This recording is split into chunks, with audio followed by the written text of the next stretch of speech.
Science और technology हिस्सा अव्वल जमात दहूम सबक नंबर 4 बरकी रो के असरात। मुश्किल सेट का पहला सवाल है। सवाल नंबर 1, ग्रो में शामिल न होने वाला लफ्ज बताइए, इसकी वजाहत लिखिए। यानी यहाँ पर कुछ अल्फाज दिए गए हैं जिसमें से जो ग्रो में न वाला लफ्ज लिखना है और उसकी वजाहत भी करनी है। तो नंबर 1 है फ्यूज तार, गैर मौसल शय, रबर के दस्तानी, जनरेटर। तो इसका सही जवाब है जनरेटर, क्योंकि यह मैकेनिकी तवानाई को बरकी तवानाई में तब्दील करता है। बाकी के दीगर तमाम बरकी रो के मज़ाहम हैं, यानी बरकी रो को रोकने का काम करते हैं, जबकि जनरेटर बरकी रो को पैदा करने का काम करता है। इसलिए यहाँ पर जो अलग लफ्ज है वो है जनरेटर। दूसरा है voltmeter, ammeter, galvanometer, thermometer. तो इसका सही जवाब है थर्मामीटर। इसकी वजाहत है दीगर तमाम बर्फ से मुतालिक पैमाइशी आलात है, जबकि जो थर्मामीटर है वो दर्जे हरारत नापने के लिए इस्तेमाल होता है। तो यहाँ पर जवाब हो गया थर्मामीटर। नंबर 3 है लाउडस्पीकर, माइक्रोफोन, बरकी मोटर और मिकनातीस। तो इसका जवाब है मिकनातीस।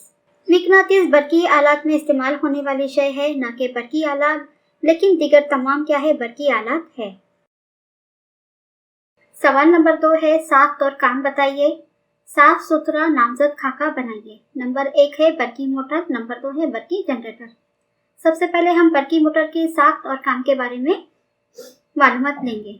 बरकी तवानाई को मैकेनिकी तवानाई में तब्दील करने वाले आले को बरकी मोटर कहते हैं।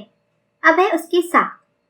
बरकी मोटर मौजूद गिलाफ वाले तांबे के तार का मुस्ततिली हल्का होता है। ये हल्के मिकनातीस के शुमाली और जुनूबी कुतुब के दरमियान शक्ल में दिखाए गए तरीके से इस तरह रखे जाते हैं कि इसकी AB और CD साख्त मिकनातीसी मैदान की सिमत उमुदन को हल्के के दूसरे X और Y दो निस्फ हल्कों से जुड़े होते हैं। हल्कों की दोनों सतहों पर मौजूद गिलाफ चढ़ाया जाता है और वो एक महवर पे अच्छी तरह लगाया जाता है। X और Y निस्फ हल्कों के बाहर बरकी मौसल मुस्तकिल तौर पर कार्बन ब्रश E और F को बैरूनी सतह से मस करता रहता है।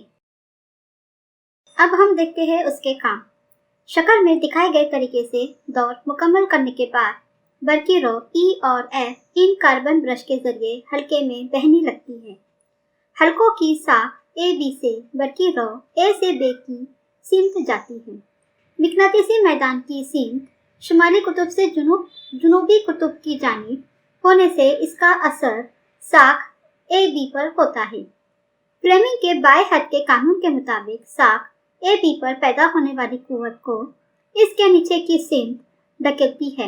इस तरह हल्का और महवर घड़ी के कांटों के मुखालिफ सिमत घूमने लगते हैं। आधी गर्दिश होते ही हल्के के दोनों हिस्से X और Y बिल तरतीब E और F इन कार्बन ब्रश के ताल्लुक में आते हैं और बरकी रो ABCD बहने लगती है। नंबर 2 है बरकी जनरेटर। पहले हम साख्त के बारे में देखेंगे। शक्ल के मुताबिक महवर के एतराफ तांबे के तार का हल्का ABCD से जाहिर किया गया है, जो मिकनातीस के दो कुतबैन के दरमियान रखा हुआ है। हल्के के दो सिरे R1 और R2 को दो मौसल कड़ियों से कार्बन ब्रश के जरिए जोड़ते हैं। ये दोनों कड़ियां महवर पर मजबूती से लगी होती है, लेकिन कड़ी और महवर के दरमियान मौजूद गिलाफ होता है। महवर को बैरूनी आले की मदद से घुमाया जाता है, जिसकी वजह से हल्का ABCD भी घूमने लगता है। B1 और B2 साकिन ब्रश के सिरे गैल्वेनोमीटर से जुड़े होते हैं, जिसकी वजह से बरकी दौर में बरकी रो के वाहों की सिमत वाज़ेह होती है। बरकी जनरेटर के काम। महवर घुमाने पर साख AB ऊपर जाता है और CD नीचे आता है। फ्लेमिंग के दाएं हाथ के कानून के मुताबिक AB और CD इन साखों में बरकी अमाला पैदा होता है, जो A से B और C से D ऐसी सिमत में जाता है। इस तरह ABCD इस तरह बरकी रो बहने लगती है। इसके आगे बरकी दौर में बरकी रो B2 से गैल्वेनोमीटर में और वहां से B1 की जानिब बहती है। आधे चक्कर के बाद AB साख ये CD की जगह पर और CD साख AB की जगह पर आ जाती है, जिसकी वजह से अमाला बरक रो ABCD इस तरह गुजरती है। साख AB हल्के के जरिए B1 ब्रश से और साख CD ब्रश B2 से मुंसलिक रहता है। इसलिए बाहर की बरकी दौर में बरकी रो B1 से B2 की जानिब पहले आधे चक्कर की मुखालिफ सिमत बहती है। हर आधे चक्कर के बाद ऐसा होता है और मुतबादिल बरकी रो पैदा होती है। यही मुतबादिल बरकी जनरेटर है। सवाल नंबर 3 है बरकी मिकनातीसी अमाला यानी। यहाँ पर 4 ऑप्शन दिए गए हैं जिसमें से बरकी मिकनातीस अमाला यानी क्या है पहचानना है। तो अलिफ है बरकी मूसल का बारदार होना, बे है हल्के से बरकी रो गुजरने पर मिकनातीसी मैदान तैयार होना, जीम है मिकनातीस और हल्के की निस्बती हरकत की वजह से हल्के में बरकी रो का पैदा होना, दाल है बरकी मोटर के हल्के का महवर के इतराफ घूमना। तो बरकी मिकनातीसी अमला यानी मिकनातीसी और हल्के की हरकत की वजह से बरकी रो पैदा होती है। तो इसका सही जवाब है जीम, मिकनातीस और हल्के की निस्बती हरकत की वजह से हल्के में बरकी रो का पैदा होना। सवाल नंबर 4 है फर्क वाज़े कीजिए। पहला है मुतबादिल बरकी रो और रास्त बरकी रो। सबसे पहले हम मुतबादिल बरकी रो में फर्क लिखेंगे। नंबर 1, इसमें बरकी रो की सिमत और कदर वक्फे वक्फे से तब्दील होती है, जबकि रास्त बरकी रो की सिमत और कदर मुस्तकिल होती है। मुतबादिल बरकी रो का इस्तेमाल घरेलू आलात जैसे बरकी हीटर, इस्त्री, फ्रिज वगैरह में किया जाता है। रास्त बरकी रो का इस्तेमाल घरेलू आलात में बड़े पैमाने पर नहीं किया जा सकता। नंबर 2, मुतबादिल बरकी जनरेटर रास्त बरकी जनरेटर में फर्क लिखना है। इसमें 2 पॉइंट है मुतबादिल बरकी जनरेटर में। पहला पॉइंट है मुतबादिल बरकी जनरेटर से मुतबादिल बरकी रो हासिल होती है, जबकि रास्त बरकी जनरेटर से रास्त बरकी रो हासिल होती है। दूसरा पॉइंट है बरकी रो के बहने की आधे आधे चक्कर के बाद सिमत तब्दील होती है, यानी बरकी रो के बहने की सिमत वक्फे वक्फे से बदलती है, जबकि बरकी रो एक ही सिमत में बहती है, यानी इसकी सिमत तब्दील नहीं होती। सवाल नंबर 5, बरकी रो पैदा करने के लिए कौन सा आला इस्तेमाल करते हैं। यहाँ पर 4 ऑप्शन दिए गए हैं, एक ऑप्शन सही है।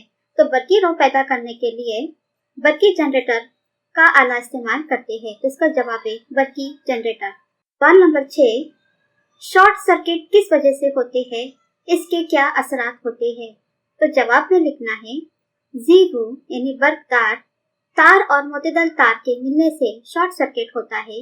आलात की खराबी या बर्कदार तार और मोतदल तार के ऊपर से प्लास्टिक गिलाफ निकलने की वजह से ये दोनों तार एक दूसरे से चिपक जाती है, जिससे मज़ाहमत कम होती है और ज्यादा बरकी रो बहने लगती है। ज्यादा हरारत पैदा होकर एतराफ की आतिशगीर अशिया में आग के शोले भड़क सकते हैं। सवाल नंबर 7, साइंसी वजूहात लिखिए। पहला सवाल है बरकी बल्ब में लच्छा बनाने के लिए टंगस्टन धातु का इस्तेमाल किया जाता है। वजह, बरकी बल्ब में रोशनी की शिद्दत का इन्हिसार लच्छे के दर्जे हरारत पर मुनसर होता है। अगर लच्छे का नुक्ते पिघलाव ऊंचा हो तो वो ज्यादा गर्म होगा और ज्यादा हरारत खारिज होगी और रोशनी भी ज्यादा होगी। टंगस्टन का नुक्ते पिघलाव 3410 सेल्सियस होता है, इसलिए बरकी बल्ब में लच्छा बनाने के लिए टंगस्टन धातु का इस्तेमाल किया जाता है।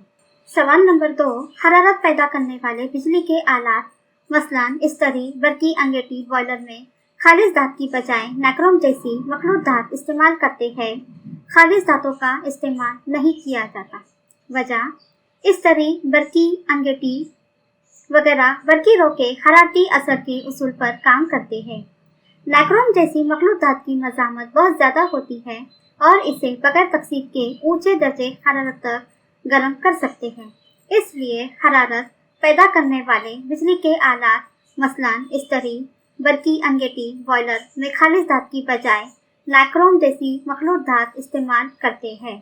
तीसरी साइंसी वजह है बिजली की तरसील के लिए तांबा और एल्यूमिनियम के तारों का इस्तेमाल किया जाता है। तो इसकी वजह है तांबा और एल्यूमिनियम बर्फ के उम्दा मौसल है। तांबा और एल्यूमिनियम की मज़ामियत बहुत कम होती है, जिसकी वजह से इनमें से आसानी से बरकी रो गुजरती है। इसलिए बिजली की तरसील के लिए तांबा और एल्यूमिनियम के तारों का इस्तेमाल किया जाता है। चौथा सवाल है तिजारती मकसद के लिए बरकी तवानाई की पैदाइश जूल की बजाय किलोवाट में की जाती है। वजह है अगर किसी बरके आले में बरकी का वाक़ा फर्क 250 वोल्ट और इससे 5 एम्पियर बरकी रो 1 घंटे के लिए गुजर रही हो तो इस्तेमाल शुदा बरकी तवानाई 41,40,000 जूल होगी, यानी ये पैमाइश बहुत बड़ी होती है। इसी इसी पैमाइश को इस तवानाई की पैमाइश को किलोवाट में जाहिर किया जाए तो ये 1.15 किलो वैट होंगी। इसलिए आसानी के लिए तिजारती मकसद के लिए बरकी तवानाई की पैमाइश जूल की बजाय किलो वैट में की जाती है। सवाल नंबर 8, एक लंबे सीधे बरकी रो ले जाने वाले मौसल तार के करीब मिकनातीसी मैदान के लिए नीचे दिए हुए बयानात में से कौन सा बयान दुरुस्त है, वजाहत कीजिए। यहाँ पर 4 ऑप्शन दिए गए हैं जिसमें से एक ऑप्शन सही है। तो पहला ऑप्शन है एक ही सतह में वाक़ मिकनातीसी खतूत तार पर उम्मूद होते हैं।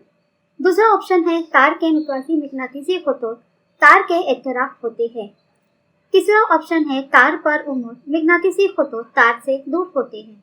और चौथा है तार के मरकज़ में मिकनातीसी खतूत हम मरकज़ दायरों की शक्ल में तार की उम्मूदी सतह में होते हैं। तो इसका सही जवाब है दाल। तार के मरकज़ में मिकनातीसी खतूत हम मरकज़ दायरों की शक्ल में तार के उम्मूदी सतह में होते हैं। ये बयान क्या है, दुरुस्त है। सवाल नंबर 9 है सोलेनॉइड से क्या मुराद है। इसके मिकनातीसी मैदान का मवाजना मिकनातीसी सलाख के मिकनातीसी मैदान से करके शक्लें बनाइए और नामजद कीजिए। तो जवाब में आपको लिखना है मुद्दवर इस्तवाने की शक्ल में लिपटी गई फेरों वाले तांबे के तार के लच्छे को सोलेनॉइड कहते हैं। सोलेनॉइड से तैयार होने वाले मिकनातीसी मैदान की तमाम खुसूसियात मिकनातीसी सलाख से तैयार होने वाले मिकनातीसी मैदान की खुसूसियात की तरह ही होती है। सोलेनॉइड का एक खुला सिरा मिकनातीसी शुमाली कुतुब जबकि दूसरा सिरा मिकनातीसी जनूबी कुतुब की तरह काम करता है। सोलेनॉइड के मिकनातीसी खतूत मुतवाज़ी खतूत की सूरत में होते हैं।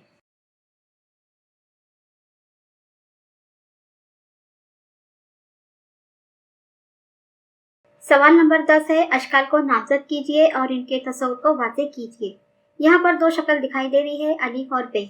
सबसे पहले हम अलिफ क्या है उसको देखेंगे।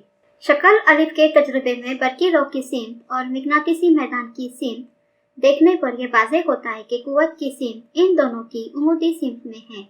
ये तीनों की सीमत एक आसान कानून से वाज़ेह कर सकते हैं। इस कानून को फ्लेमिंग के बाएं हाथ का कानून कहते हैं। इस कानून के मुताबिक बाएं हाथ का अंगूठा पहली उंगली और दरमियानी उंगली इस तरह फैलाए कि वो एक दूसरे पर उम्मूद हो। पहली उंगली अगर मिकनातीसी मैदान की सिमत में हो और दरमियानी उंगली बरकी रो की सिमत में हो तो अंगूठे की सिमत बरकी मौसल पर कुव्वत की सिमत जाहिर करती है। अब शक्ल बे क्या है उसको देखते हैं। तो बे में बरकी मौसल में या हल्के में अमाला बरकी रो ज्यादा से ज्यादा कब होंगी, जब बरकी मौसल की हरकत की सिमत के उम्मूदन होंगी। तब्दील शुदा बरकी रो की सिमत बताने के लिए फ्लेमिंग के दाहिने हाथ के कानून का इस्तेमाल होता है। दाएं हाथ का अंगूठा पहली और दरमियानी उंगलियों को इस तरह फैलाए कि वो एक दूसरे के उम्मूदी सिमत में हो।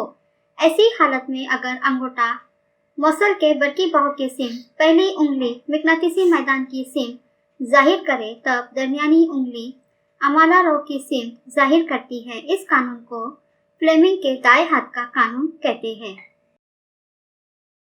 सवाल नंबर 11 ज़ेल की अशकाल पहचानिए, इनके इस्तेमाल वाज़े कीजिए। यहाँ पर 3 शक्लें हैं, अलिफ, बे और जीम। अलिफ की जो शक्ल है वो रिड्यूस हो गई है, यानी इस साल एग्जाम में आपको वो उस पर कोई सवाल नहीं आएगा। अब शक्ल जो बे है वो है फ्यूज़ की। उनका इस्तेमाल क्या है, यानी फ्यूज़ का इस्तेमाल क्या है, बरकी दौर में फ्यूज़ का इस्तेमाल करके शॉर्ट सर्किट को रोका जाता है। जीम जो है वो है बरकी जनरेटर। तो बरकी जनरेटर का इस्तेमाल मैकेनिकी तवानाई को बरकी तवानाई में तब्दील करने के लिए किया जाता है। सवाल नंबर 12 से मिसालें हल कीजिए शुरू हो रहे हैं। तो पहला है अलिफ, बरकी रो के बाहु से एक मजामती तार में हरारती तवानाई 100 वैट की शरह से पैदा होती है। बरकी रो 3 एम्पियर बहती हो तो बरकी मजामत कितने ओम होंगी, यानी इसमें बरकी रो के तार में हरारती तवानाई की शरह क्या है और उसकी और कितने एम्पियर बरकी रो बह रही है और मजामत हमको मालूम करना है। सबसे पहले हम मालूम करेंगे क्या दिया हुआ है। तो यहाँ पर P है 100 वैट, यानी बरकी ताकत कितनी है 100 वैट है और बरकी रो है 3 एम्पियर और मजामत यानी R हमको मालूम करना है। तो ज़ाब्ता है P = I² R। तो हमको R मालूम करना है तो R को उधर लेंगे, R बराबर P/I²। R बराबर P कितना है हमारा 100 वैट डिवाइड बाय आई है 3 ampere, 3 square equal to 100 divide by 9। 9 से 100 को डिवाइड करने पर जवाब आता है 11.11। तो आर हमने मालूम कर दिया कितना है, 11.11। दूसरा सवाल है, दो टंगस्टन बल्ब 220 वोल्ट बरकी हवा पर चलते हैं। वो बल्ब 100 वैट और 60 वैट बरकी ताकत के हैं। यानी यहाँ पर दो बरकी ताकत के बल्ब है, एक 100 वैट का है और दूसरा 60 वैट का है, और दोनों का बरकी हवा का जो फर्क है वो 220 वोल्ट है। अगर वो मुतवाज़ी जोड़ में जुड़े हो तब असल मसल से कितनी बरकी रॉ होंगी। यहाँ पर एक बात याद रखनी है, दोनों बल्ब यहाँ पर मुतवाज़ी जोड़ में जुड़े हैं, इसलिए इनका बरकी हवा का फर्क यकसा होगा। इसलिए V की कीमत आएंगी 220 वोल्ट। दो बल्ब की बरकी ताकत दी गई है, P1 हो गया 100 वैट और P2 हो गया 60 वैट। अब यहाँ पर ज़ाब्ता है P बराबर VI। हमको I मालूम करना है तो उसका अगला स्टेप होगा I बराबर P बटे V, P divide by V। I1 equal to P1 divide by V। उसी तरह से दो बल्ब का यहाँ पर पूछा गया है तो I2 बराबर P2 डिवाइड बाय V। मुतवाज़ी जोड़ने पर I equal to I1 plus I2। तो नेक्स्ट स्टेप होगा P1 divide by V plus P2 divide by V equal to, यहाँ पर V हम कॉमन करेंगे, P1 plus P2 divide by V। P1 कितना है 100, P2 है 60, 100 प्लस 60 इक्वल टू 160, और V है हमारा 220। 160 divide by 220, I equal to 0.72 ampere. यहाँ पर हमें जवाब हासिल हुआ 0.72 एम्पियर। सवाल नंबर 3 है, का बरकी तवानाई ज़्यादा खर्च होंगी 30 मिनट में 500 वैट के टीवी सेट से या फिर 20 मिनट तक 600 वैट की अंगीठी से। यानी यहाँ पर 30 मिनट में 500 वैट का टीवी सेट है और दूसरा 20 मिनट में 600 वैट की अंगीठी है। तो सबसे ज़्यादा तवानाई कहाँ खर्च हुई है ये मालूम करना है। तो पहला हम देखेंगे टीवी सेट का।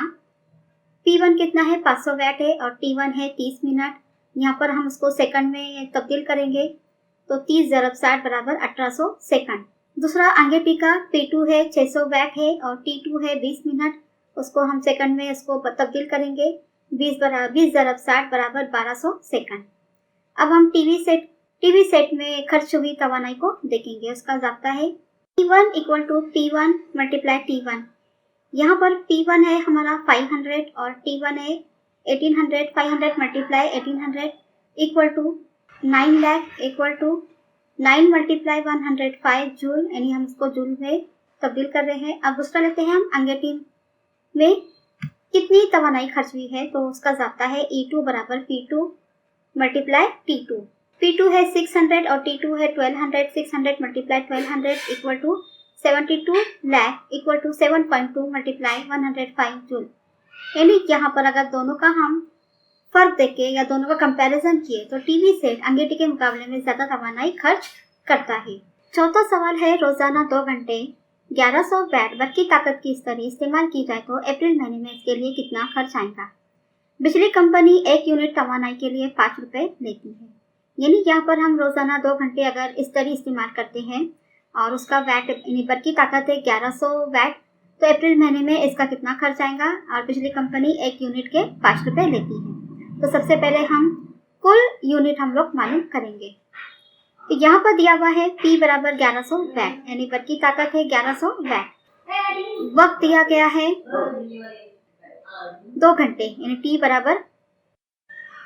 T बराबर 2 घंटे और 30 दिन है तो मल्टीप्लाई 30 कितना होता है 60 आवर्स, यानी 60 घंटे। 1 यूनिट के लिए 5 रुपए लेती है। अब हम कुल खर्च मालूम करेंगे तो इसका ज़ाब्ता है E बराबर PT डिवाइड बाय 1000। 1000 हमने इसलिए लिए कि यहाँ पर 1100 वैट दिया है, हमें किलो वैट में उसको तब्दील करना है। तो P है हमारा 1100 ज़रा T है 60, 1100 मल्टीप्लाई 60 डिवाइड बाय 1000। अगर हमने इसको हल किए तो यहाँ पर आता है 66 यूनिट्स। अब 1 यूनिट का 5 रुपीज़ लेती है तो 66 यूनिट का कितना होगा, तो 330 रुपीज़, यानी 330 रुपये। तो अप्रैल महीने में 330 रुपये का खर्च आएगा। नंबर 5 है, एक बरकी बल्ब को 250 वोल्ट से जोड़ा गया, अगर इससे 0.27 एम्पियर बरकी रो गुजर रही हो, बरकी बल्ब की ताकत मालूम कीजिए। यहाँ पर V है 250 वोल्ट, I है 0.27 एम्पियर, P यानी बल्ब की ताकत मालूम करना है। ज़ाब्ता है P बराबर VI। P equal to V I. P equal to V की वैल्यू है 250, I की वैल्यू है 0.27। 250 मल्टीप्लाई 0.27 इक्वल टू 67.5 वैट। यानी यहाँ पर हमने P की कीमत मालूम की है, बल्ब की ताकत मालूम की है, P इक्वल टू 67.5 वैट।